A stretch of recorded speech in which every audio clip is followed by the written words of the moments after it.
Bonjour à tous, bienvenue sur Psychobrio, la chaîne où je parle des relations entre personnes au niveau psychologique. Avant de commencer, si vous ne l'avez pas déjà fait, n'oubliez pas d'appuyer sur le bouton d'abonnement ci-dessous. Aussi, n'oubliez pas de cliquer sur la cloche de notification. Cela vous informera à chaque fois que je télécharge une nouvelle vidéo. Ainsi, vous ne manquerez de rien. Aujourd'hui, nous allons parler des différents troubles de la personnalité narcissique. On sait que le trouble de la personnalité narcissique, je vais aussi l'appeler de temps en temps le TPN, trouble de la personnalité narcissique, eh bien, c'est un problème de santé mentale qui pousse une personne à compter sur les autres pour recevoir de l'éloge, pour être admiré et pour booster son estime de soi. Les gens atteints du TPN peuvent avoir des relations superficielles basées essentiellement sur le gain personnel. Ils se comportent souvent d'une manière malsaine, ce qui nuit à leur relation avec les autres. Par exemple, ils peuvent être condescendants, égocentriques, en quête d'attention et trop sensibles à la critique. De nombreuses personnes atteintes du TPN peuvent également avoir une opinion exagérée de leur propre importance. Et ils se prennent pour aussi des gens qui sont supérieurs aux autres.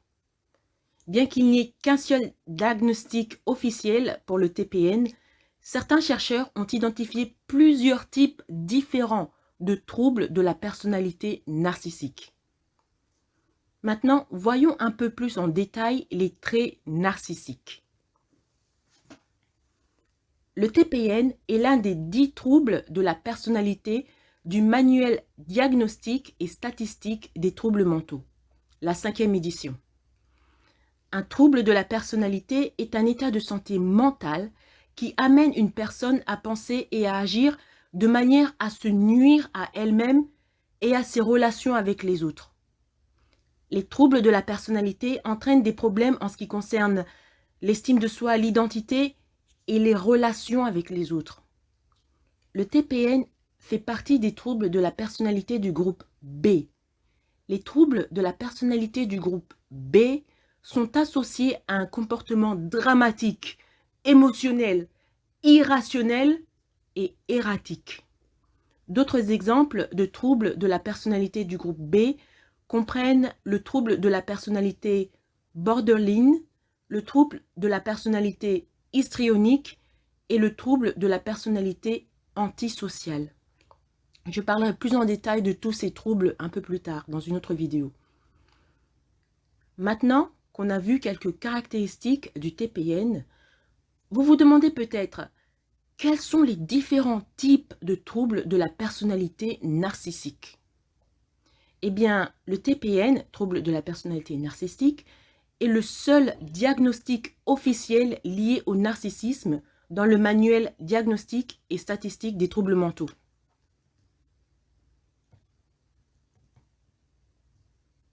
Cependant, de nombreux thérapeutes en santé mentale qui ont travaillé avec des patients atteints du TPN, ainsi que des chercheurs qui étudient les troubles de la personnalité, ont identifié différents types de troubles de la personnalité narcissique. Ils comprennent les narcissiques grandioses et mégalomanes, les narcissiques vulnérables et enfin les pervers narcissiques, ou ce que certains appellent les psychopathes. Pour élargir le tout, il y a aussi le narcissisme classique, le narcissisme vulnérable, le narcissisme antagoniste, le narcissisme communautaire et le narcissisme malin. Certains experts font également la distinction entre le narcissisme adaptatif et inadapté. Tout ça, c'est beaucoup, n'est-ce pas? Maintenant, on va voir un peu plus précisément certains de ces types, c'est-à-dire les 6 derniers types. Donc, vous vous rappelez, les 6 derniers types, il y a 1, le narcissique classique, le narcissisme vulnérable, 3, le narcissisme antagoniste, le narcissisme communautaire, 5, le narcissisme malin et 6, le narcissisme adaptatif, à l'inverse du narcissisme inadapté. Donc, on va commencer par le dernier. Plutôt, on va commencer par le premier. Le narcissisme classique, ce que d'autres appellent les pervers narcissiques.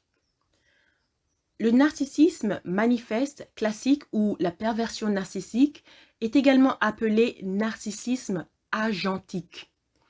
C'est ce que vous pourriez considérer comme la forme la plus classique et la plus évidente du trouble de la personnalité narcissique. Les gens souffrant du narcissisme dit classique sont excessivement préoccupés par la façon dont les autres les voient.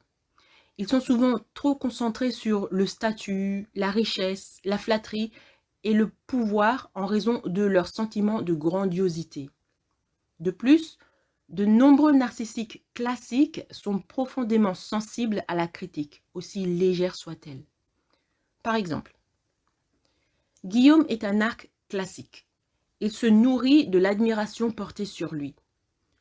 Lors d'une conversation avec n'importe qui, il s'assurera toujours qu'il y glisse une information pertinente ayant pour but de louer sa personnalité ou ses qualités. Par exemple, lors d'une réunion de travail, on parle de la crise des patates au Brésil. Guillaume ajoute alors qu'il comprend parfaitement la situation et les statistiques de cette crise. Pourquoi? Parce qu'il a une maîtrise en économie venue de la prestigieuse université Stanford en Californie. Vous voyez? Guillaume est un narcissiste classique, mais c'est aussi le cas des célébrités qui font de la télé-réalité, par exemple. Pourquoi? Parce que beaucoup d'entre eux sont souvent des gens qui aiment par-dessus tout être vus et admirés. Pensez à la famille Kardashian ou à Paris Hilton. Ce sont des gens qui vivent dans un monde, ou du moins qui se sont créés un monde où tout est centré sur eux. Maintenant, on va voir le deuxième point, qui est le narcissisme vulnérable. Le narcissisme vulnérable n'est pas aussi évident que le narcissisme classique, ou ce que d'autres appellent les pervers narcissiques. Tout comme d'autres personnes atteintes du TPN, une personne atteinte de narcissisme vulnérable a un sens exagéré de sa propre importance et aspire à l'admiration des autres. Cependant, son comportement négatif sera beaucoup plus subtil et passif.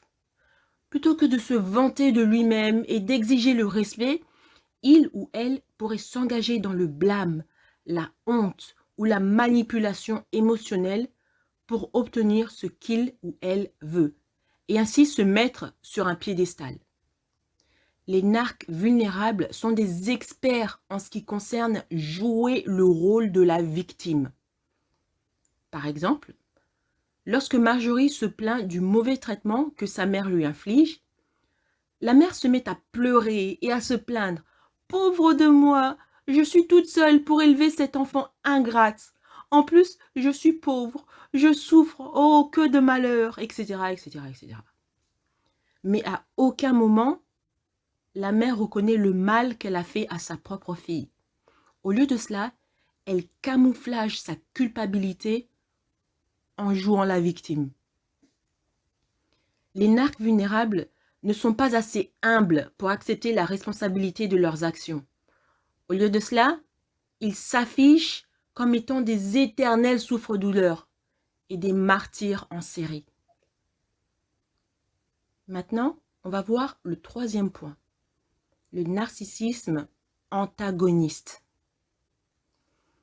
Alors que toutes les personnes ayant des traits narcissiques peuvent être excessivement préoccupées par la façon dont elles apparaissent aux autres, les narcissiques antagonistes sont particulièrement préoccupés par le fait d'être des gagnants.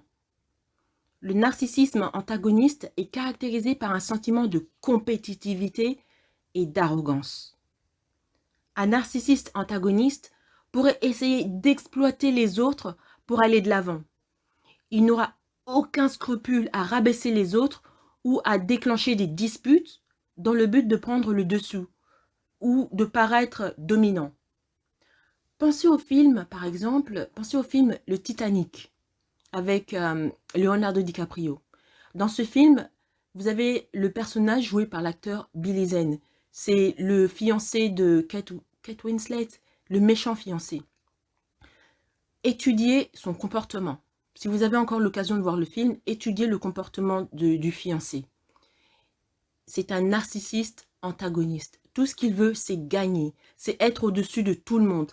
Il n'hésite pas à rabaisser et à humilier le caractère de comment il s'appelle déjà? Leonardo DiCaprio.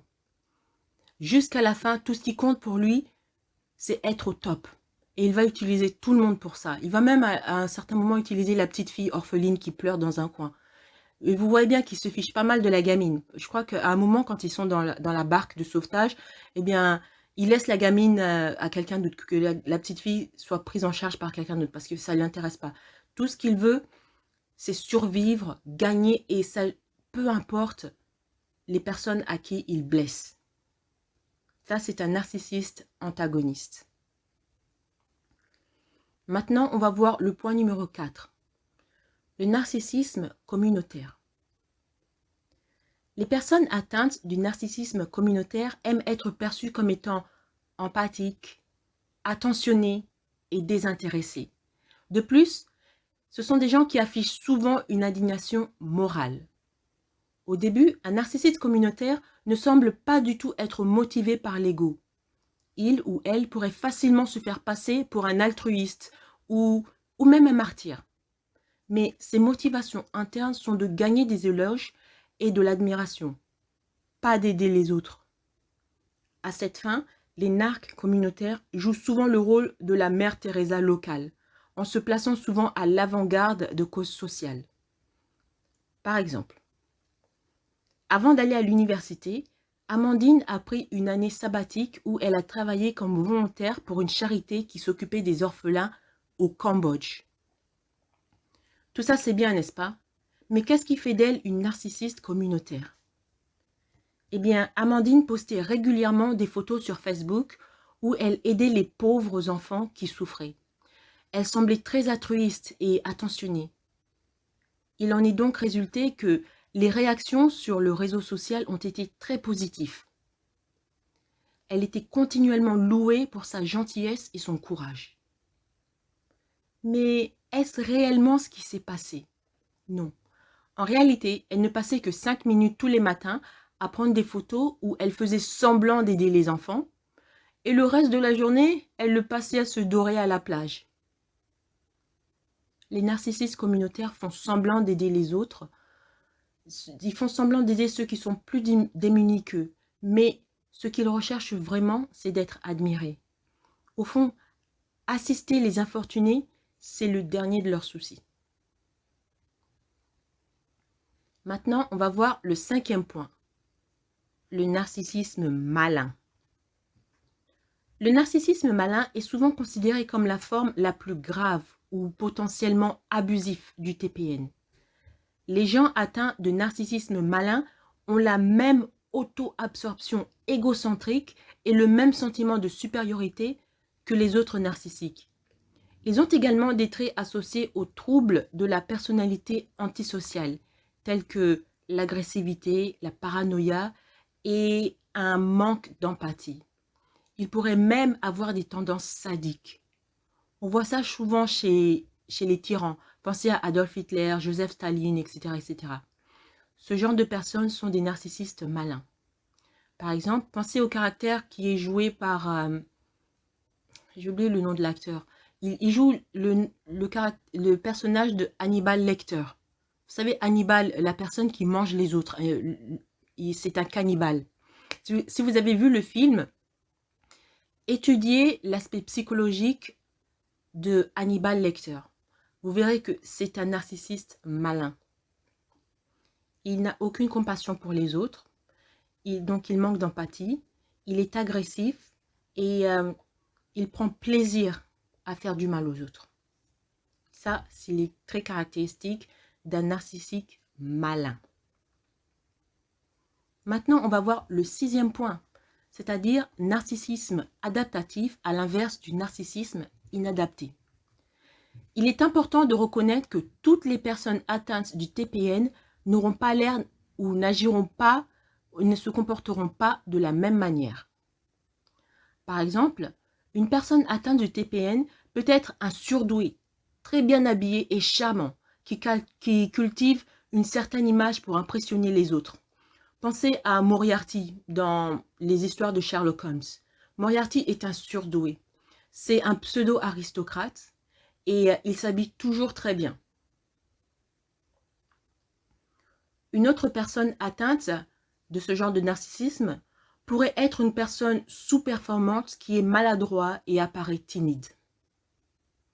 Pensez au Joker dans l'ennemi de Batman.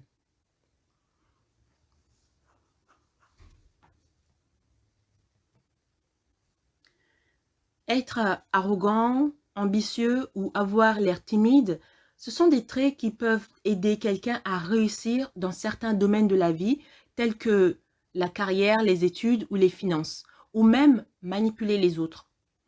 De plus, les traits narcissiques comme l'exploitation, la condescendance et l'agressivité sont appelés narcissisme inadapté. Ces traits affectent relativement les relations interpersonnelles. Donc, le narcissisme inadapté affecte négativement les relations interpersonnelles. Donc voilà, on a vu les différents types de troubles de la personnalité qui sont 1. Le trouble de la personnalité narcissique classique, 2. Le vulnérable, 3. L'antagoniste, 4. Le communautaire, 5. Le malin et 6. Le narcissisme adapté, à l'inverse du narcissisme inadapté. Pensez le narcissisme adapté, pensez à Moriarty. Il est très intelligent, il a l'air très bien, présentable, il s'habille bien, etc. Et le narcissisme inadapté, pensez au Joker. Il n'est pas si bête que ça, mais quand les gens le voient, ils pensent qu'il est bête parce que c'est un clown. Et il s'habille d'une manière un peu bizarre. Mais ce sont tous les deux différentes formes de narcissisme. L'un est adapté à la société et l'autre a du mal à s'adapter à la société. En conclusion, on peut dire que le TPN est un problème de santé mentale qui amène une personne à présenter des traits tels que la grandiosité, l'égocentrisme et un besoin excessif d'éloge et d'admiration. Cependant, les chercheurs ont identifié plusieurs sous-types possibles de TPN. Et on les a vus, les 6 différents types, classique, vulnérable, antagoniste, communautaire, malin, adapté et inadapté. Les personnes atteintes de TPN et leurs proches peuvent bénéficier d'une psychothérapie. Ce traitement pourra les aider à améliorer leurs relations avec les autres, à équilibrer leur niveau d'estime de soi et à se fixer des objectifs réalistes à atteindre. Merci d'avoir écouté cette vidéo. Avant de partir, n'oubliez pas de vous abonner et de partager cette vidéo en ligne. Il y a sûrement quelqu'un que vous connaissez qui aimerait en savoir plus sur les différents types de troubles de la personnalité narcissique. Aussi, si vous voulez me demander une question sur les sujets psychologiques qui vous intéressent, vous pouvez me contacter par le moyen de mon compte Buy Me a Coffee. Le lien est en bas. Merci et à bientôt.